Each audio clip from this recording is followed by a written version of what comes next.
The chandeliers of Versailles blazed as the prince entered, parading his mistress on his arm, her jewels scattering light like daggers into the eyes of those forced to admire her.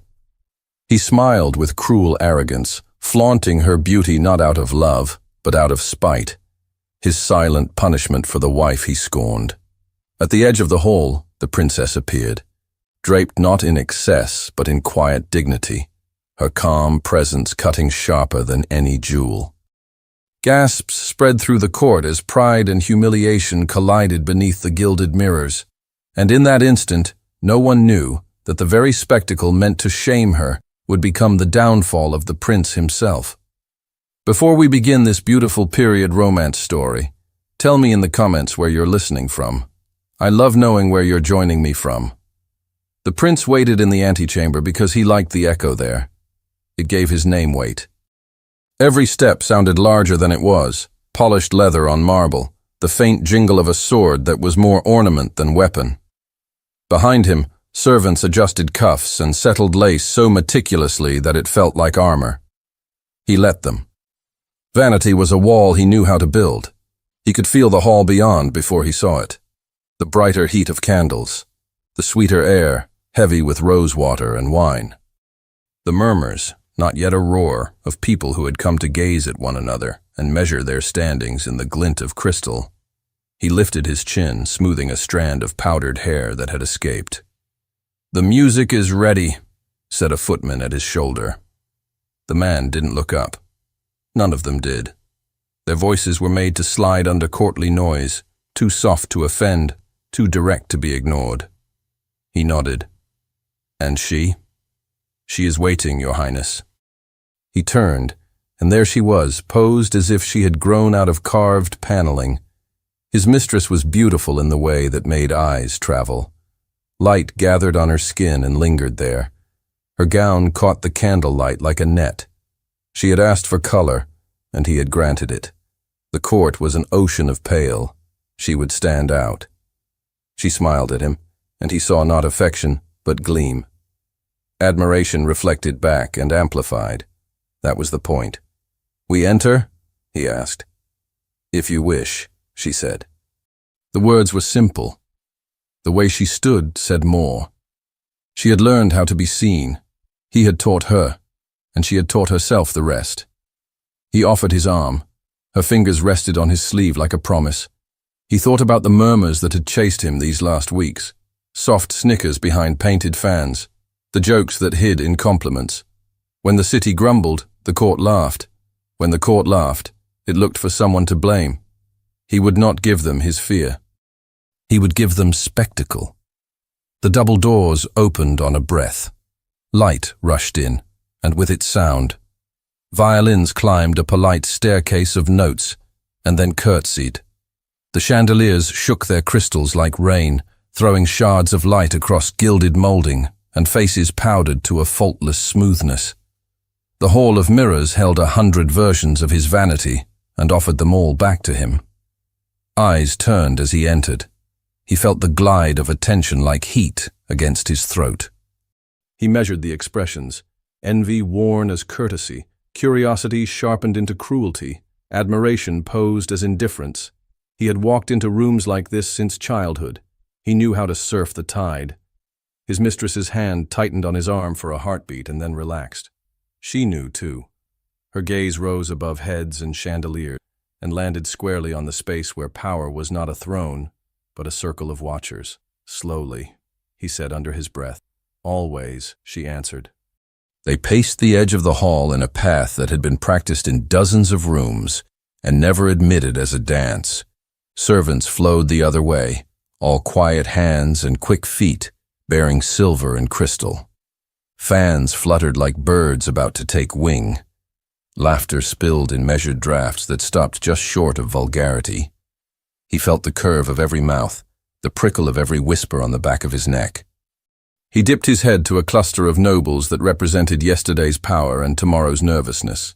Smiles bloomed like forced roses. His mistress tilted hers to the same group, her eyelids lowered, her lashes a veil thin enough to see through. He heard someone say his name in a tone that invited agreement. He gave them something better, a view. He could have stopped to greet them. He did not. He wanted the court to follow him with its eyes, not with its feet. The orchestra made a sound like a question. He did not answer. "Your Highness," someone said, stepping near enough to be noticed and far enough not to be presumptuous. A courtier, neither friend nor enemy, which meant dangerous. He gave them a glance that promised he might recall their face later. He would not. They would believe he had. The mistress's perfume found his mouth when he inhaled. Honey and smoke. He placed her before him, as if placing a seal on a letter. His letter to every story told about him was simple. See what I can claim. It was not love he was displaying, it was control. He felt the absence then. The hollow shape of a person not present. She had said nothing. She had been kept away, if not by his request, then by his behavior. It was easier to humiliate what did not appear. He found that thought comforting and petty. He did not chase it away. Applause rose not for him, but for an arrangement of flowers being carried toward the head table. A ridiculous thing to clap for, which was why it fit. He smiled because it was expected. He listened to the hall breathe, to the 100 little intermissions that made up a social evening in a palace whose walls had seen everything and remembered it all. Would they approve tonight? Would the eyes that had mocked soften? He didn't need kindness. He needed awe. Awe could be managed. Awe could be fractured into gossip that served him. He was not given a warning. No rustle at the door told him to brace. The court did not prepare him. It did not prepare itself. She entered. The princess crossed the threshold without music. The music bent around her anyway. He felt it, a cord that pulled. The hall widened and narrowed all at once. Fans slowed. Voices found endings and did not begin again. Even the servants trained to be blind misstepped, and a spoon chimed against a dish like a startled bell. She wore no excess. No froth of lace, no jewels heavy enough to claim their own gravity. Her gown washed over the floor like water. The light caught, not on wealth, but on skin, and the calm that comes when a person has decided to walk into humiliation and not drown. Her face did not ask permission. It did not ask anything. It showed nothing extra. That made people stare harder. He felt something char on his pride. He kept his smile. It had cost too much to learn to hold it. He thought absurdly of weather. There had been a storm one summer that dragged at the windows all afternoon, and the sky went a color that made animals quiet. She was that. Not thunder, pressure. The thing before. Next to him, his mistress leaned in by a degree. She came, she said, the small words covering a continent of calculation.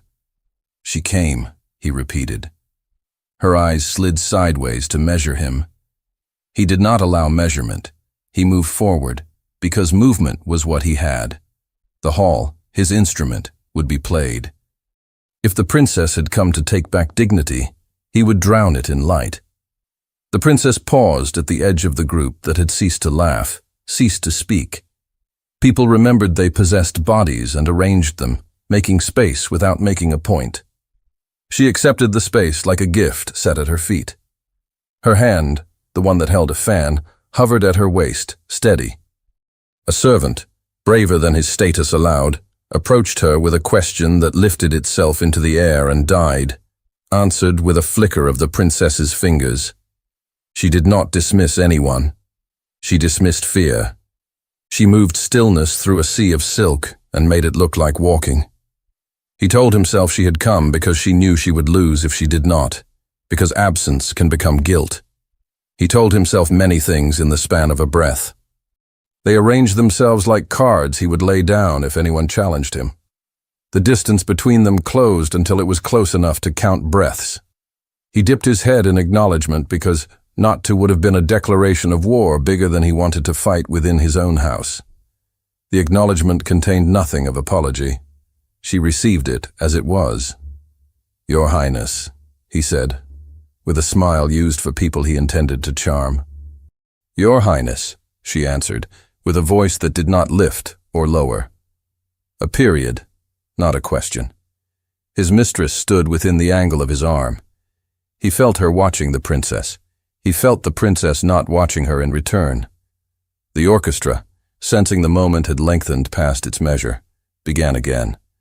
The minuet unfolded like a map that people used to find their paths back to normal. He did not allow normal. He raised his hand toward the center of the hall. The gesture was nothing and everything. Musicians tightened the weave of sound. Servants slid into and out of sight. A space opened for the first dance. "Shall we?" he said, turning just enough that his mistress would move before a second thought could form.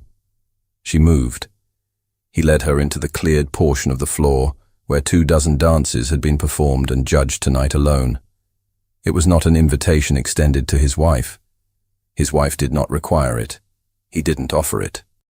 He was speaking a language that had no words and many witnesses. He placed a hand where he was allowed. He bowed as much as the moment demanded, and no more. She sank into her opening shape with a grace that would have won wars in a different era. They stepped together, then apart, bodies saying a precise set of things that had been agreed on by people dead a century who still ruled the living. From the corner of his eye, he tracked the princess.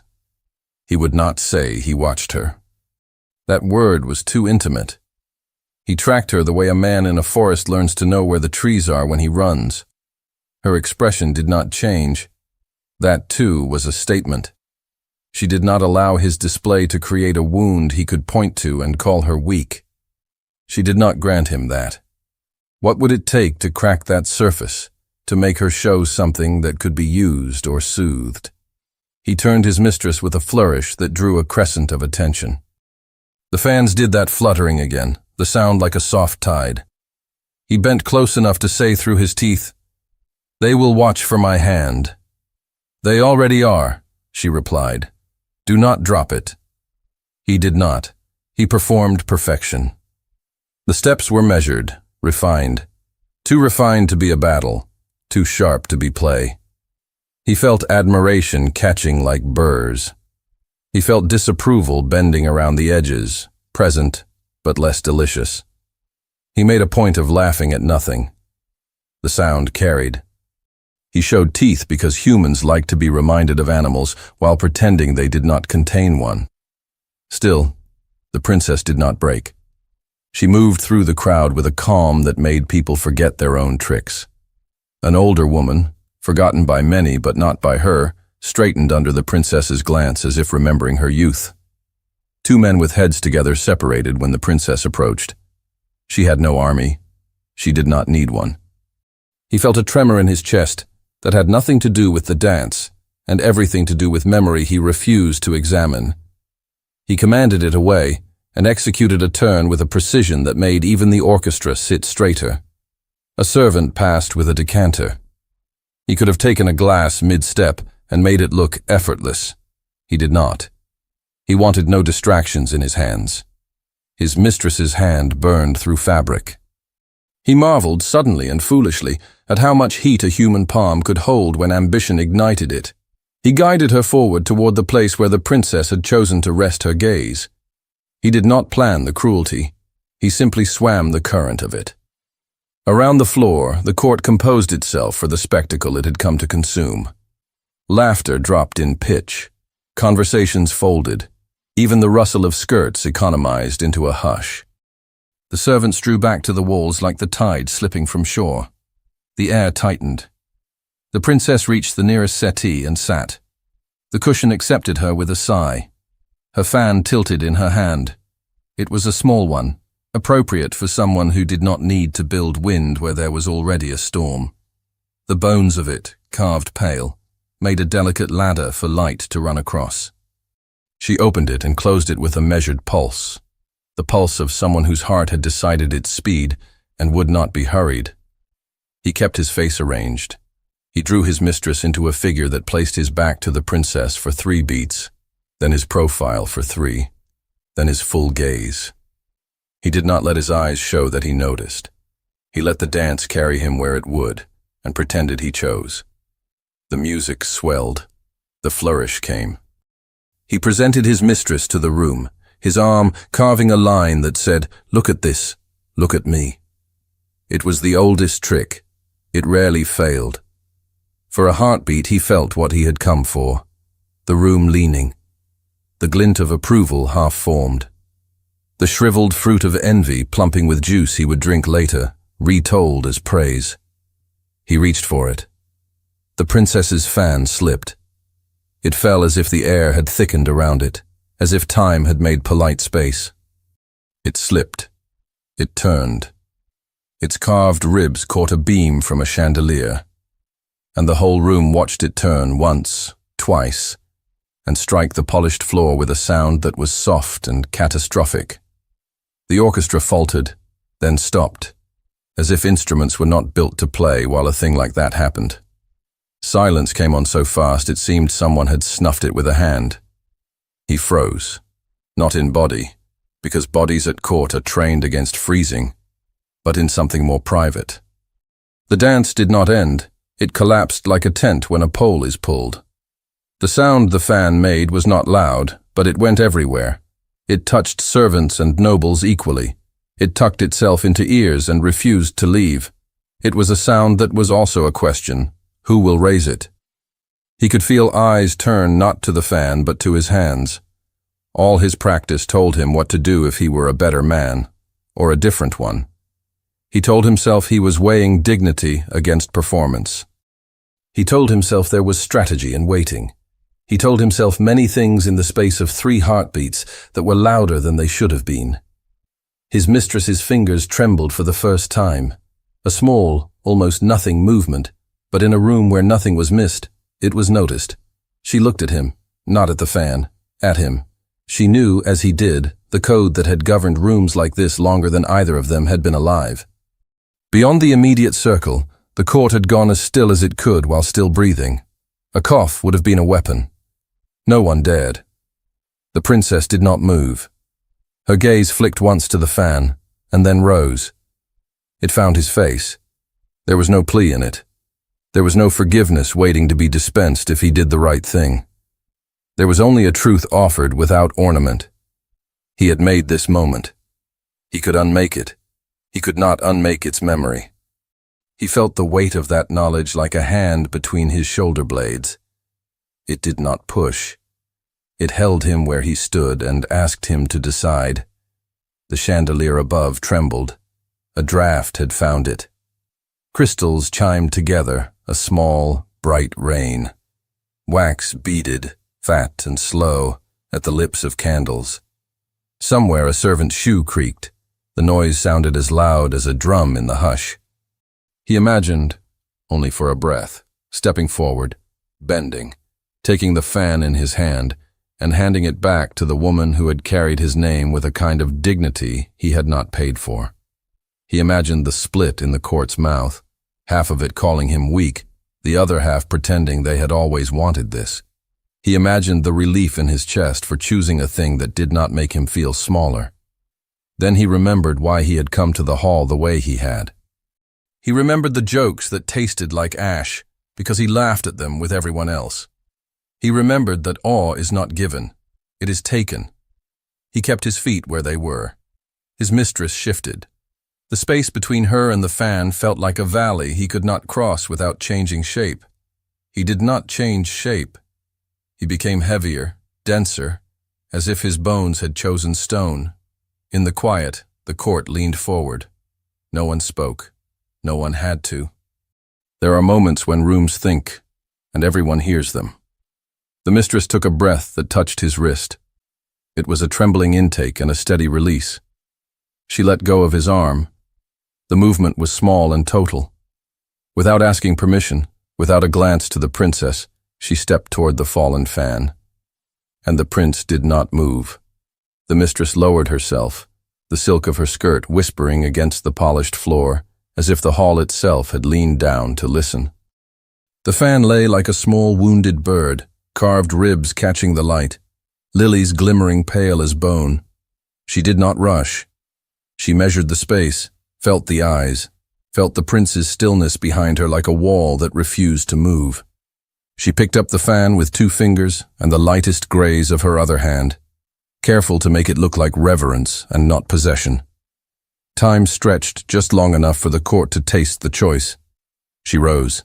The hall exhaled in a thin ribbon. She turned to the princess and extended the fan with a smile that had been practiced in mirrors and sharpened on hunger.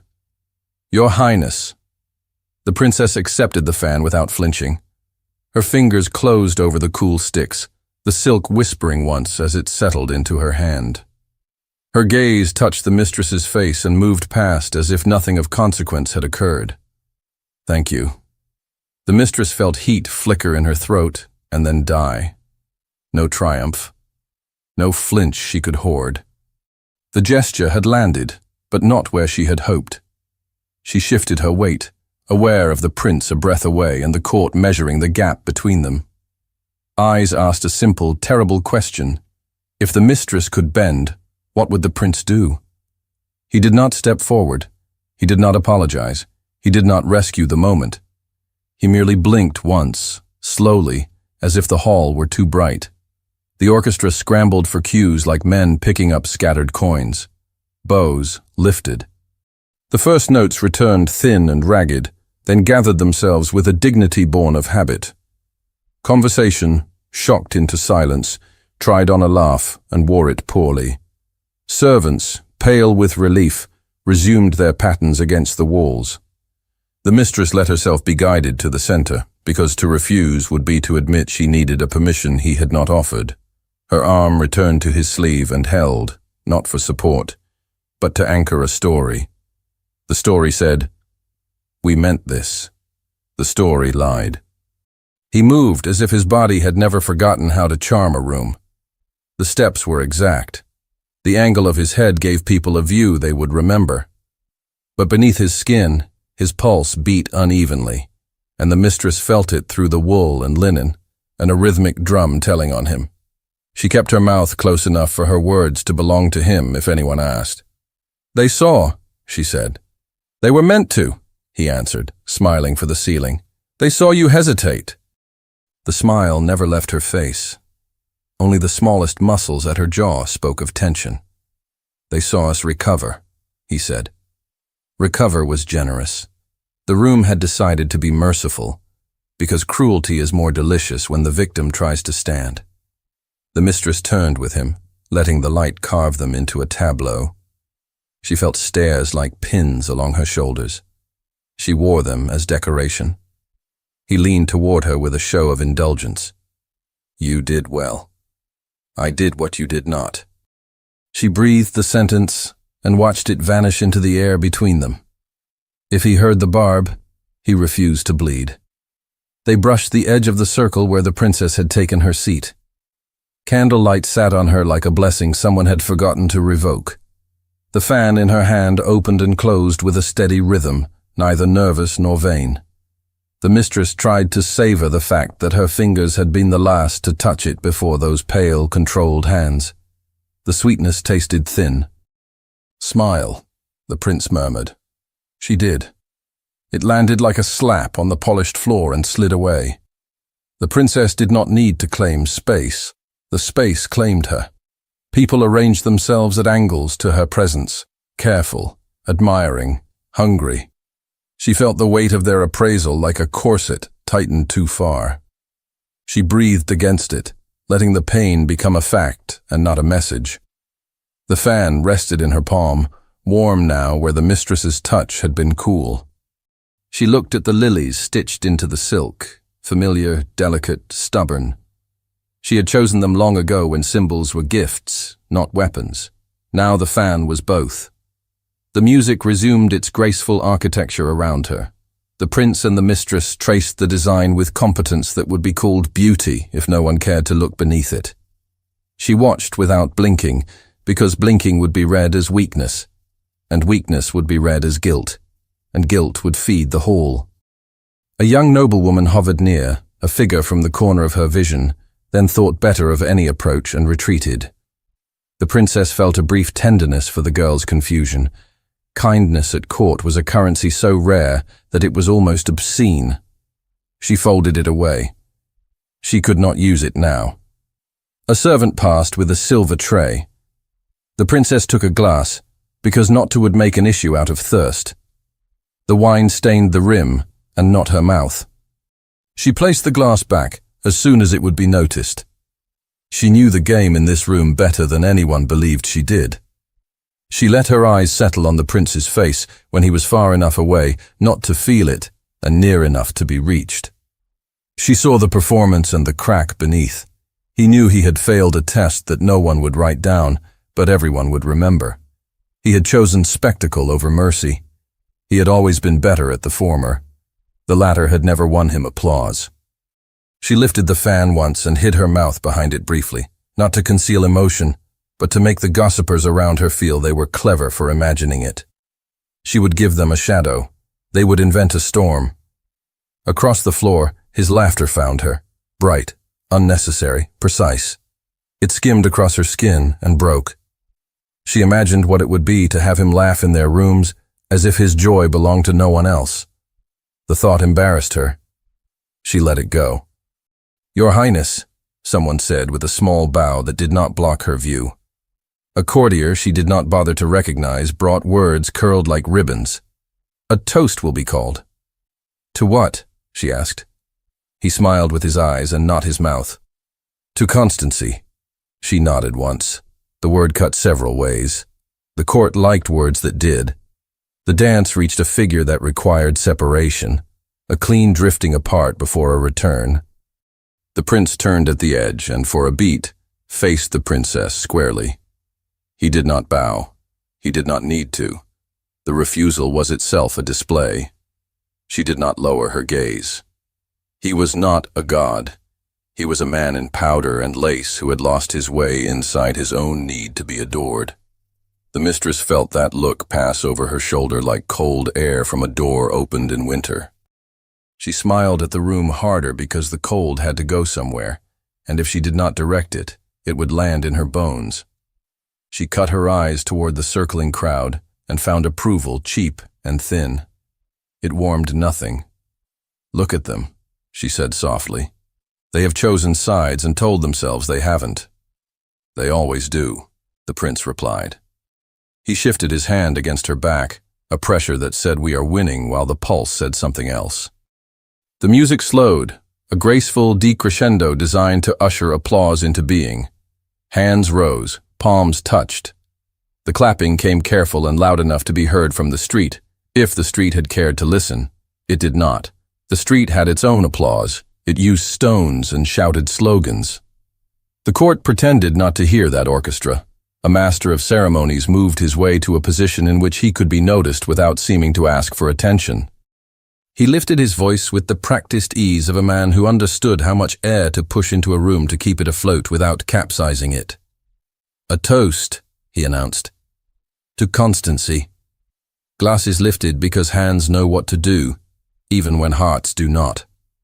The prince took a glass from a passing tray. The mistress did the same and held hers lower than his. The princess did not reach immediately. She allowed someone to notice that too. Delay was a language she spoke with fluency. The master of ceremonies paused, eyes flicking over faces for permission to continue. He did not hold power. He held a baton that beat time for those who did. When no one stopped him, he smiled small and true. "To the virtues that keep our world steady," he said. The phrase acquired an edge as it moved through the air. It cut the first row of listeners and scraped the second.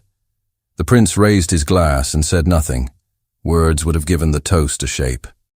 Silence let it be what people wanted it to be. The court drank. The princess lifted her glass and touched it to her lips, tasting very little. She set it down without placing it far. She felt the eyes asking if she would take the bait.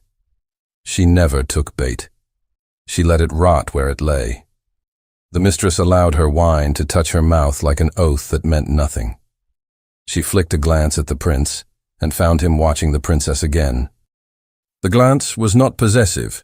It was arithmetic, one man counting the cost of his choices while pretending to be above numbers. The murmur that followed the toast was richer, deeper. Relief loosened shoulders. People congratulated themselves on their wits for having survived a dangerous moment without being injured by meaning. The mistress laughed softly at a comment she did not hear. She placed her glass on the tray of a passing servant, and in the movement, saw a ripple at the far end of the hall. A nobleman stepped forward. He did not hurry. He did not need to. The space made itself around him because people believed themselves good at predicting where spectacle would appear and preferred not to block it. He wore his rank the way another man might wear a sword, visible, dangerous, elegant. The mistress felt the prick of a new danger and went still. Beside her, the prince's gaze sharpened. Across the hall, the princess's fan paused, open. The nobleman's eyes moved over the room like a blade laid on a table to remind everyone what could be done if anyone lost their temper. He bowed toward the master of ceremonies but did not look at him. He looked at the people. Then he lifted his hand. A sealed letter sat in his palm. Wax glowed dull red in the light. The stamp was simple. The meaning was not. The room did not yet know what it was looking at, only that it would need to pick a side soon. The master of ceremonies faltered. "My lord?" he said, the title more exhale than speech. The nobleman smiled without warmth. "A document," he said, and his voice carried to the corners because he knew how to use a room. "A matter of honor." Honor was another of those words the court loved for its capacity to wound without leaving marks.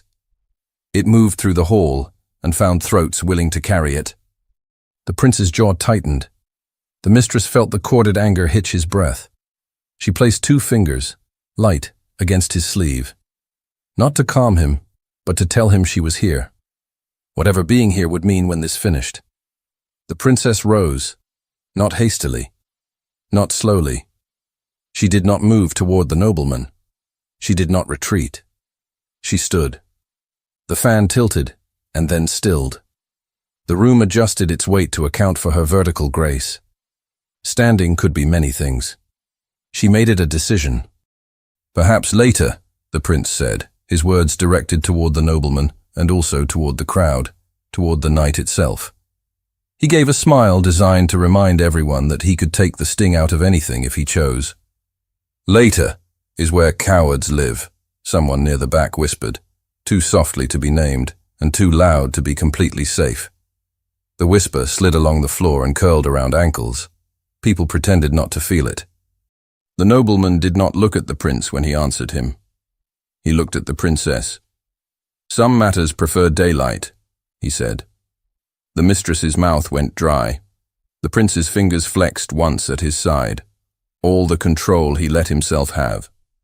The hall tilted toward the nobleman the way a field tilts toward a storm. The letter in his hand seemed suddenly heavier. He held it up, not high, only high enough. The seal flashed like a fresh wound. He took a breath the room borrowed and spent. "This," he said into the silence that formed with uncanny eagerness, "questions the virtue of Her Highness." The word virtue touched the floor and broke like glass. Pieces of it found feet, cut them, drew nothing but the smallest wince. The court loved blood it could walk away from. The princess did not blink. Her face arranged itself into its usual calm, the kind that welcomed and refused pity at once. The prince swayed by the smallest measure, as if the ground had kicked at him and he had decided to pretend it was a dance step. He looked at the letter and saw not wax and paper, but a thing that could become a weapon if he gave it permission. "Evidence," the nobleman said, and the music, which had been trying to re-bloom on its own out of habit, strangled itself and died. He smiled again, broader, a host pleased to see guests hungry. A servant nearly stumbled and did not. A woman's fan snapped shut with a crack that ricocheted off gilt and glass. The air smelled briefly of candle smoke and cold tin. The prince's eyes found the princess and held there. They did not ask forgiveness. They asked readiness. They asked war. Her chin lifted a breath's width. It was enough. People leaned forward as if drawn by a hand. The nobleman turned to the nearest table and set the letter upon a silver tray as if it were a sacrament. He lifted it again with ceremony and faced the room. He raised the sealed letter and called it proof against the princess. The letter gleamed on the tray as if it had gathered every flicker of candlelight for itself. The nobleman's hand lingered above it, steady, deliberate, savoring the weight of silence he had manufactured. Around him the court breathed shallowly, dozens of lungs afraid to fill themselves in case sound might mark them as accomplices. The chandeliers did not sway, yet the air itself seemed to tilt. The princess did not move closer. She remained standing where she had risen, her body still, her face carved into calm. The fan in her hand hung loose, neither hiding nor fanning, simply present, like a blade she would not yet unsheathe. Her heart beat faster, each pulse loud against the cage of her ribs. But nothing of that truth left her body. The court would see only stillness. The prince's throat felt tight as he swallowed.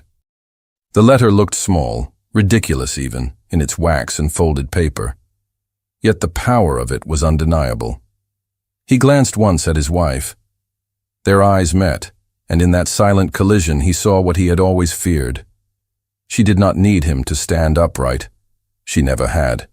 He looked away too quickly. The mistress shifted at his side. Her fingers twitched once, brushing against the edge of her gown as though she longed to reach for the letter herself and end the play before it began. But she did not. She knew better than to claim attention at this moment. She knew her survival depended on watching, not acting. The nobleman lifted his chin, his voice calm, a tone chosen for cruelty disguised as duty. This came into my possession through channels of concern. It carries words that no loyal subject should ignore. He set the sealed fold back upon the tray. I present it not to injure, but to preserve the honor of this house. Whispers licked across the hall like flames. They never rose loud enough to obscure him, but they carried the weight of appetite. Court society always fed best on blood. The princess breathed once, long, deliberate, until her lungs steadied. She stepped forward, not toward the tray, but toward the nobleman himself. Her movement turned heads with audible rustles of silk. She stopped short of him, her gaze neither sharp nor yielding, but fixed. "You present words sealed, not spoken," she said. "If your duty is preservation, break it. Or else you preserve only your own cowardice." The court inhaled as one, startled that she had spoken at all, startled more at the steel beneath her calm. The nobleman's mouth twitched, the faintest acknowledgement of discomfort, yet he covered it with another smile. "It is not my place to judge. It is the court's place to see." "Then show them," she said. The prince clenched his jaw. He could feel the rope tighten around them both. He wanted to seize the letter, to tear it, to burn it before its contents could breathe.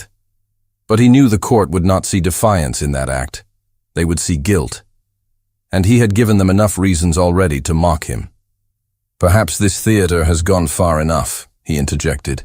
His voice carried, trained to fill such halls. A sealed parchment means nothing until it is proven. "Shall we lower ourselves to rumors dressed in wax?" The nobleman turned to him then, the first time he had granted him the courtesy of direct attention. "Your Highness," he said, bowing lightly, "if the matter were trivial, I would have left it in the shadows. But the shadow has grown. Best to let light confirm or deny." His hand reached toward the seal. The princess did not flinch, though inside her chest constricted. She wondered what words had been written there. Lies, almost certainly, spun from envy or revenge. Yet lies, when written, carried a permanence that whispers could never achieve. She braced herself. The wax cracked beneath the nobleman's finger. The sound was sharp in the stillness, like a branch snapping in a forest. Every head leaned forward. The parchment unfolded slowly, painfully, as though savoring the suspense of its own unveiling. Then it rested open on the tray, its contents visible only to him. He scanned the words, and his lips pressed together. The court strained, hungry. At last he looked up, but before he could speak, the Queen Mother's voice cut through the air. "Enough!" The hall froze. She had entered without parade, her figure framed now in the high doorway, veiled in shadow and candlelight. Her face was lined not by years alone, but by the weight of authority long carried. She moved with measured steps, each one claiming silence as her own. No one had noticed her arrival, and yet all eyes now bent to her. She approached the center, the tray, the nobleman, the princess. Her gaze was cold as winter frost, pausing briefly on each face. "You speak of duty," she said to the nobleman. "Do you imagine I have not heard whispers already? Do you think your letter adds weight to the wind?" He bowed low, murmuring, "Your Majesty." Her eyes did not soften. This is not a question to be answered in a hall of gossip. If honor is at stake, it will be judged when dawn arrives, not before. She turned slightly, her voice rising so all could hear. "At first light, the princess shall present her account. Until then, silence." The court shifted, as if a collective chain had been dropped across their shoulders. The orchestra, uncertain, did not resume. The servants hovered like ghosts, waiting for orders. Only the Queen Mother stood with certainty, her hand on the tray now, closing the letter again with finality. The princess exhaled, but not with relief. The reprieve was no absolution. It was a delay, a crueler kind of torment, for it demanded she wait, carry the accusation upon her shoulders until the morning. She inclined her head to the Queen Mother, neither thankful nor resentful, but resolute. The prince's stomach twisted. He should have spoken sooner, should have shielded her. Instead, he had watched, calculating, until another's authority spared her. He felt the hollow victory of a man who had failed his own courage. The mistress clasped her hands before her gown, lowering her gaze just enough to appear modest, though her mind raced. Dawn would decide more than innocence. It would decide survival. And survival was her trade. The Queen Mother gestured once, and the tray was carried away, letter sealed again. She addressed no one in particular, yet all obeyed. "This night is over." Then she turned and departed the way she had come, her absence as commanding as her presence. Conversations resumed in muted threads. No laughter now, only whispers that slithered across marble floors and into the corners where shadows clung. The courtiers separated into clusters, each speculating, each aligning themselves invisibly to a side not yet declared. The princess remained standing, her posture unbroken. She could feel their eyes like knives pressed flat against her skin. She could feel the ground beneath her, as though it might split at any moment. Yet she did not yield. Her dignity was her last fortress. The prince stepped toward her, but stopped short. He could not bring himself to speak here, not under the court's gaze. His throat closed around the words he might have offered. He turned away instead, his hand brushing against his mistress's arm, as though she were the easier presence. The princess watched him retreat, and for the first time that night, her hand trembled against the fan. Not visible enough for the court to see, only enough for her to feel. She straightened again, swallowing the weakness whole. She would not collapse in their sight. The hall emptied slowly, like a theater after a tragedy where no applause dared follow. Silk skirts whispered, buckled shoes clicked. The chandeliers swayed faintly as drafts slipped in from open doors. Servants extinguished candles in long rows, plunging corners into shadow, while the air thickened with the aftertaste of scandal. The nobleman disappeared among the dispersing crowd, his face unreadable. The mistress lingered close to the prince, speaking little, but her silence carried volumes. The princess stood alone, a figure carved from resilience, lit by the last stubborn flames of candles nearly spent. The murmur of retreating voices faded down marble corridors. A few loyal gazes lingered on her as they passed, some pitying, some cruel, most curious. She did not grant them expression. She allowed herself only one breath, long and steady, before she turned toward the emptying doorway. In the high hall, now half dark, the weight of dawn pressed forward already. It was no longer hours away. It was waiting just beyond the windows, ready to burn her or vindicate her. And as the last echo of voices left the chamber, the Queen Mother's decree still hung in the air. At dawn, the princess must answer. The decree still rang in the emptied hall like a bell that refused to stop trembling. The princess stood in the thinning light, the fan cool against her palm, the candles surrendering one by one to the slow hand of servants. Her name hung in the air without a voice to hold it. At dawn, she must answer. The words were simple. The weight was not. She moved at last. No hurry, no show of frailty. The hem of her gown skimmed the marble, gathering whispers of wax and dust. The echo of her steps belonged to her again now that the crowd had yielded it. A door opened before she reached it. A footman bowed so low his breath touched the floor. He did not meet her eyes. No one did. That was the price of spectacle. Once seen, you were no longer looked at. The corridor beyond the hall held its own cold. Tapestries breathed the smoke of long-dead fires. Sconces threw small, stubborn flames against pale stone, making the shadows seem gentler than they were. She walked with the measured pace of someone refusing to be chased. The fan tapped once against her wrist. It steadied her. Behind her, heels clicked, then hesitated. She did not turn. She could feel him, the particular gravity of the prince, made of perfume, pride, and the attention he carried like a cloak. He did not call her name. He did not have to. The corridor tightened around his silence. She reached her chamber and paused with her hand on the latch. The door was a boundary she controlled in a house that controlled everything else. She could close it. She could deny him entry.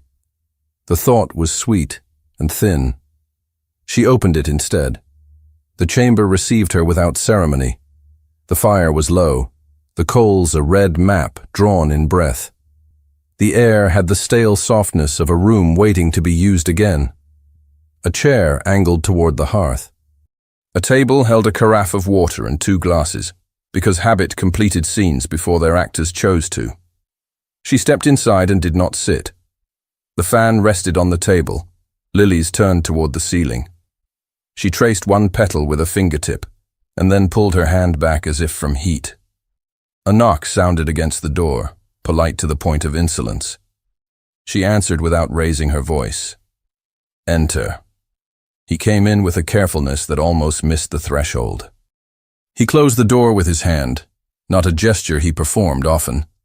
The sound of it lodged in the room and did not leave. He stood with the span of the chamber between them, and took her in with a gaze that tried to be a man's, and failed at being a prince's. You should not be alone, he said. I am not. She gestured lightly to the fan, the fire, the walls that listened better than people did. I have everything I have been given. He winced at the gentleness more than he would have at an accusation. He approached the table, stopped, then approached again, as if distance could be negotiated like a treaty. Up close, the powder at his temple held the faint sheen of sweat. His hand lifted toward the fan and hovered. I can call for more firewood, he said. It is cold. Cold is useful, she replied. It tells the truth. Their eyes held for the length of a candle drip. He looked away first. I should have picked it up. She let the words lie between them, as if they were coins tossed into a fountain. Wishes, not payment. It fell, she said. It was bound to, one way or another. I meant more than that. I know. She turned then and crossed to the hearth. The warmth met her wrists and climbed her sleeves like a careful animal. You do not need to tell me what I have already understood. He followed, stopping on the other side of the fire's small light. In it his face softened, lost some cutting edge of polish. He looked like the man she had met before he learned what applause could do to a hungry heart. He swallowed a sentence, then released the one beneath it. I did this. Yes, she said. There was no cruelty in the agreement, only the fact named. He took the blow and did not stagger. I thought it would quiet them, he went on. If they saw, he caught himself. If they believed I had chosen my life rather than trapped myself inside it, they would stop laughing. They will never stop, she said. They do not know how. He exhaled, a laugh spoiled before it began. The letter, he said, grabbing at the worst of their thoughts like a man facing a wave. I do not know what it is. I do not know who put it into his hand. Does it matter? She asked. Everything matters, he said. At dawn, every word matters. I wanted a game. They brought a knife. She looked at him then as if seeing, through him, the outline of all the rooms he had ever entered, hoping to be pleased by his reflection. I will not bow to a letter. I know. He took a step closer. The air between them warmed. But there are those who will make you. There are those who have been waiting to. You, for instance, she said. He flinched, but he did not step back. Yes, he said softly. Me. Silence settled. It was not empty. It carried the weight of their whole marriage and the pieces they had dropped. The fire shifted, releasing a sigh. Somewhere in the corridor a footfall hesitated and went on. He reached for the fan then, not quickly, but with the intention of a man offering back what he had stolen. His fingers touched the silk. He stopped. May I? You may hold it, she said. You may not speak for it. He nodded and lifted it. The lilies faced him now. He studied them like a script he had not learned. I had one once, he said, surprising himself. When I was a boy, I tried to snap it open the way I had seen, with that sharp crack. I cut my finger on the bone. Did you bleed? Yes. Did you show anyone? No.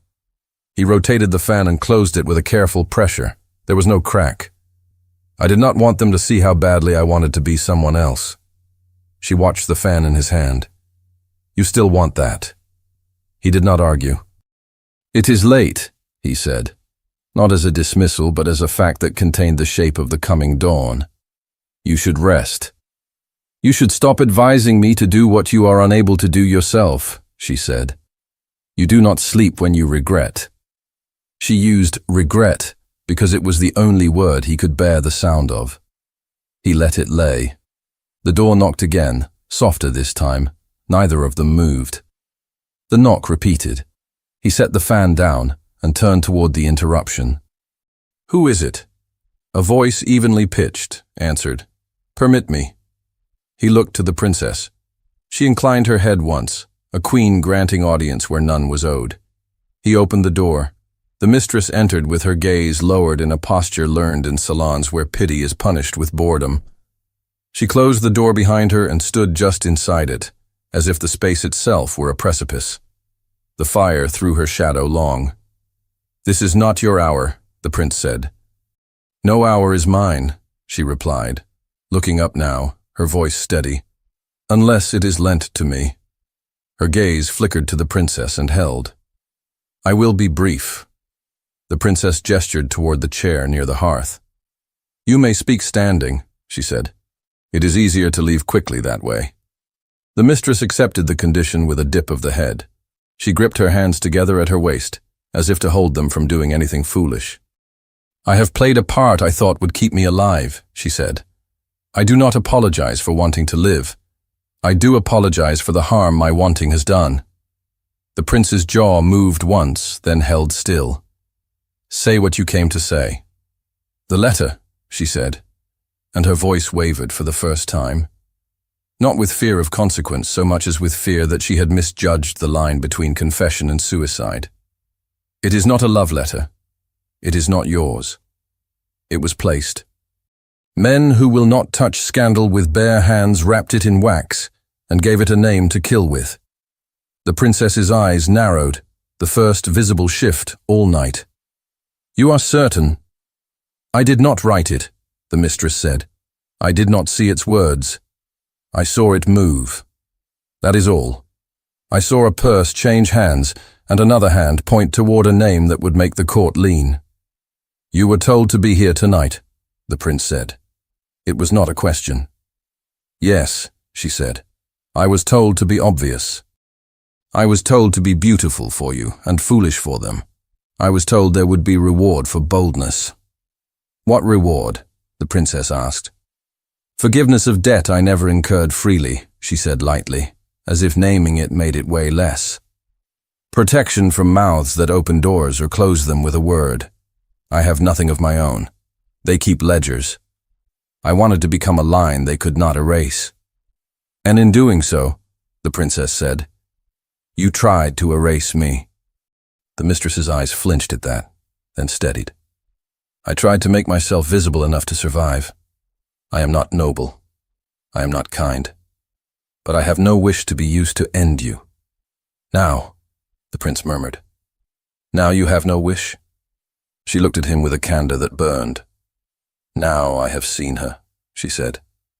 Not in a salon, not across a dance. I have seen what it is to stand while a room eats you alive. I cannot do it. Her throat tightened. She forced the words through. I do not know what is written. I do not know who sealed it. But if you open it in a room that hates silence, it will become true regardless of the ink. The fire cracked. A coal slid. The room listened. The princess stepped closer, not to comfort, not to strike. Why tell us? She asked. Because I want a chance to live a day without serving a lie, the mistress said. Because I thought I could ride the current you created and not drown. Because I am tired. Because I saw the letter and saw my own grave in it. Do you have a name for the hands that moved it? The prince asked, though he knew he would receive none. Names at court are currency. She had already spent more than she owned by speaking. I have hands without names, she said. Gloves without hands. I have gestures in shadow. I have promises made in the breath between songs. If I give you a face, it will be the wrong one. So we have fear and confession, the princess said, quiet now. We have absence and presence. We have a letter and no author. How does this help me at dawn? The mistress swallowed. It helps you know that nothing in that room is honest, she said. It helps you decide whether to play their game or break it. She should not have to break it alone, the prince said before he could stop himself. No, the mistress agreed.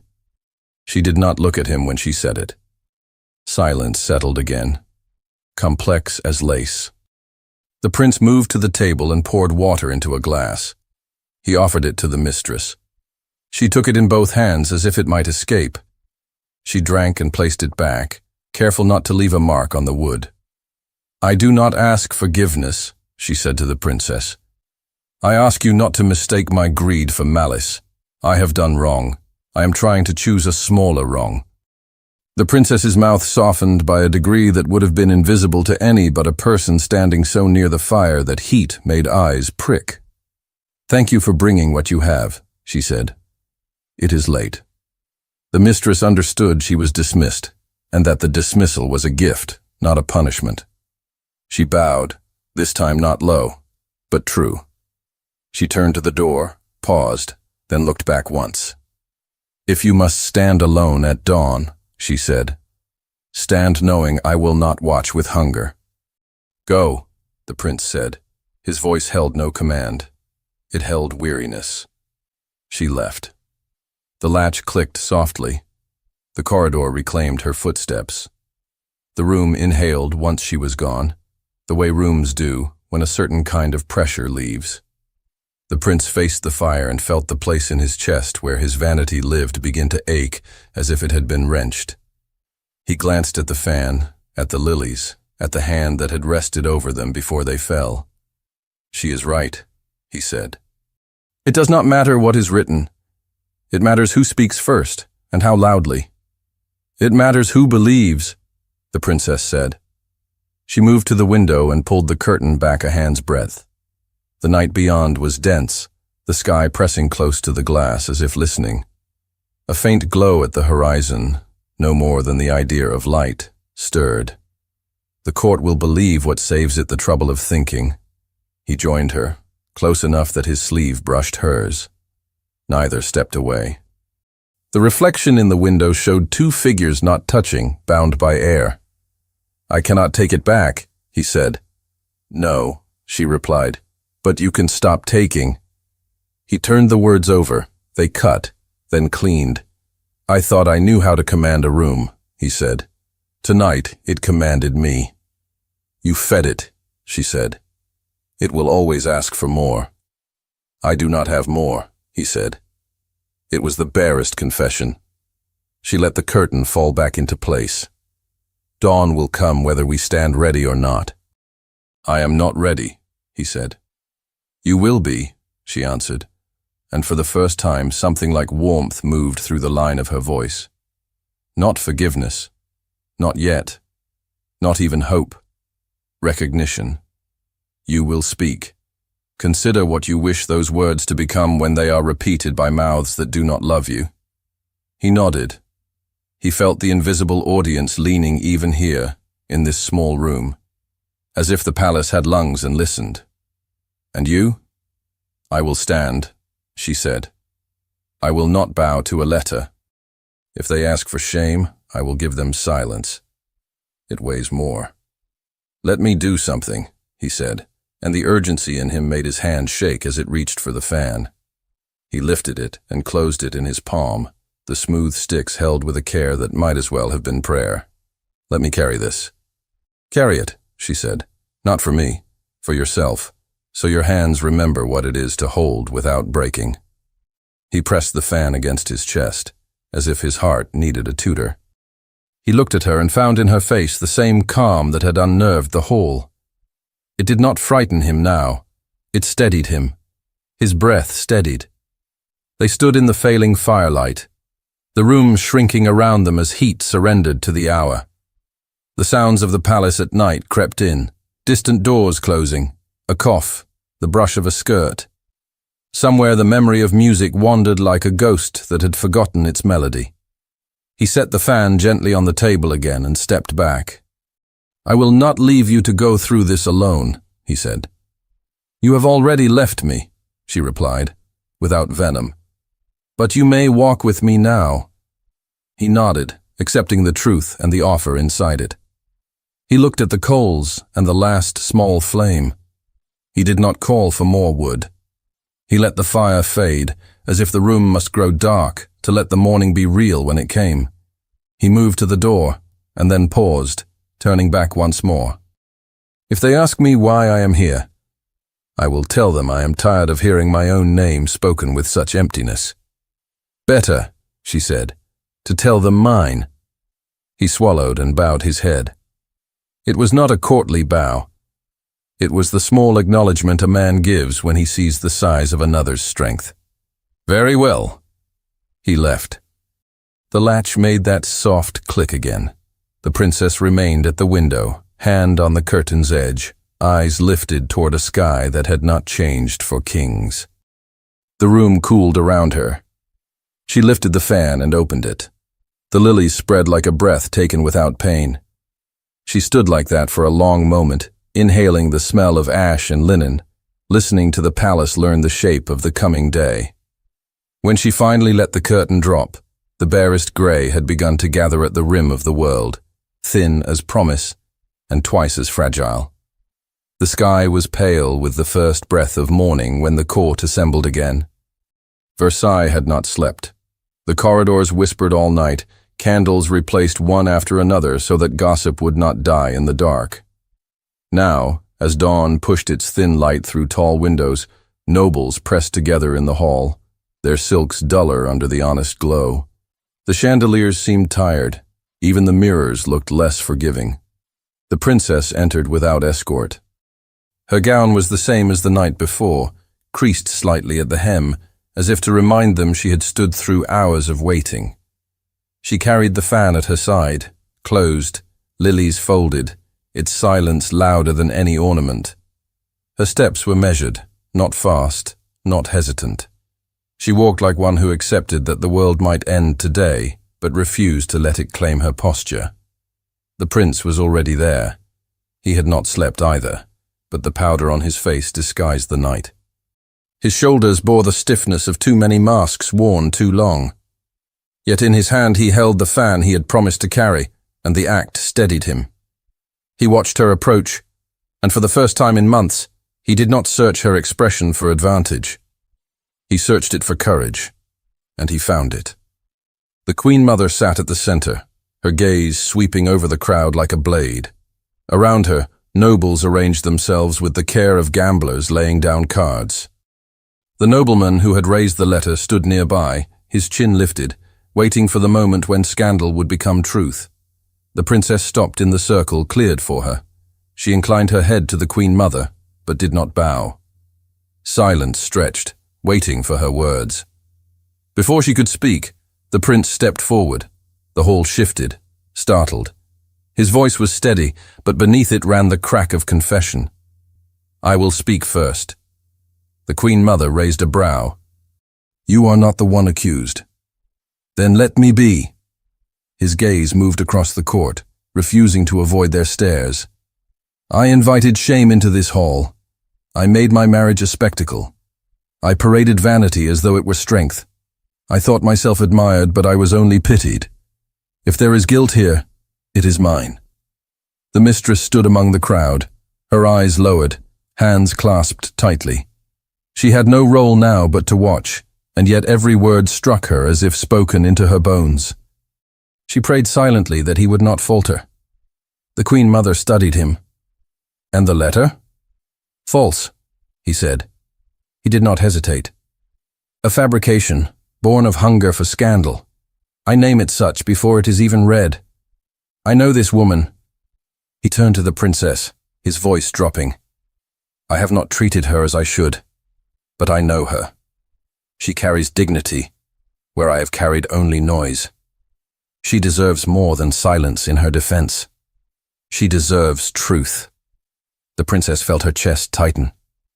Not from disbelief. She had expected nothing from him this morning, but from the weight of hearing what she had longed for.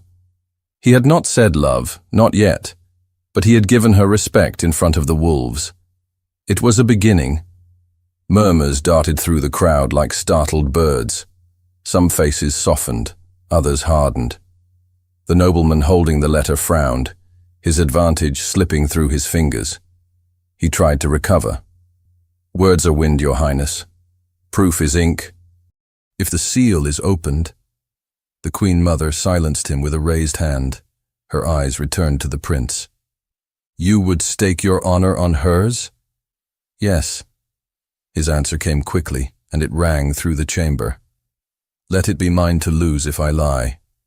The Queen Mother's gaze slid to the princess. "And you?" The princess lifted the fan, opening it with one soft crack. She held it not to hide, but as a banner. "I have nothing to confess," she said, her voice calm. "No letter, no betrayal. Only silence where you demand noise. If you wish to exile me for silence, so be it. I will not kneel before a lie." The court trembled with the courage of her words. Nobles exchanged glances, but none dared step forward to challenge her. The strength in her tone left no space for accusation. Her stillness commanded more than their whispers. The Queen Mother's eyes narrowed, as though measuring not only their words, but the air itself. At last, she inclined her head. "Then the matter rests. The letter will not be read. The court has no appetite for shadows it cannot prove." Relief moved through the room like a breath. Conversations returned, low, uncertain, careful, but the princess and the prince remained at the center, bound in a silence heavier than any judgment. He turned to her, his voice quiet, meant only for her ears, though the room still hummed around them. "You saved yourself." Her eyes did not leave his. "No, you saved me when you chose to speak." He shook his head. "Too late." "Not too late," she said. The fan closed in her hand, a soft click. "Only late." He understood the difference. It opened something in him that had long been locked. He stepped closer, daring the eyes around them. "If they see us, let them see us together." "They always have," she whispered. "They only pretended otherwise." The Queen Mother rose then, her chair scraping softly against stone. The court fell silent once more. She cast a long look over them all, then spoke with the finality of judgment. "This house stands. Let no one here seek to shake it further." She left without flourish, her attendants following. One by one the nobles began to drift away. their appetite for spectacle unsated, but their fear greater. The nobleman who had presented the letter bowed stiffly and retreated, his failure unspoken but visible in every line of his shoulders. The mistress slipped quietly into the shadows, her eyes lingering once on the princess. There was no triumph there, only acknowledgement. Then she was gone, absorbed into the dispersing tide. The hall emptied until only the prince and the princess remained. The chandeliers burned low, their wax spent. The morning sun claimed the windows, casting honest light across their faces. For the first time, there were no witnesses. He reached for her hand, hesitated, then touched it. The warmth startled him, as though he had expected her to be colder after all he had done. She let his hand rest there, not granting forgiveness, but granting space. "I nearly lost you," he said. "You nearly lost yourself," she answered. "And in doing so, you nearly took me with you." He bowed his head. "Will you stay?" Her fingers tightened slightly on the fan. She looked at him, and what she saw was no longer a man draped in vanity, but one stripped bare by shame. "I will stay," she said, "if you stand beside me, not before me." He nodded, and the weight of it was more than a promise. It was a surrender. "Beside you," he said, "always." The sun climbed higher, filling the hall with light that erased the shadows left by candles. He lifted her hand to his lips, not in ceremony, but in devotion. She did not pull away. For the first time she felt the court's gaze gone, leaving them only to themselves. Their eyes met, and something unspoken passed between them. Not apology, not absolution, but recognition that they were stronger together than apart. The fan slipped between them as he placed it back into her hand. She closed it firmly, sealing their vow in the sound. Beyond the palace, faint shouts rose from the city, the murmur of a storm that would soon break across all their lives. But inside this hall, for one fragile, luminous moment, they stood unshaken. And in the brightness of that morning, she knew that though kingdoms might fall, their dignity, shared, rebuilt, and newly born, would endure. Thank you so much for listening to this story all the way to the end. We hope it moved you as much as it moved us while telling it. We'd love to hear your thoughts. Leave us a comment telling us where you're listening from and what you like the most. Rate this story from 0 to 10. What score would you give it? If you enjoyed this story, don't forget to subscribe to the channel and leave a like as a show of support. That really motivates us to keep creating and sharing more stories full of emotion and life lessons. And before we go, we want to remind you that an exciting and heartwarming story recommendation will appear on the final screen. If you'd like to enjoy it, just click on the video. Thank you once again for being here, and we'll see you in the next story.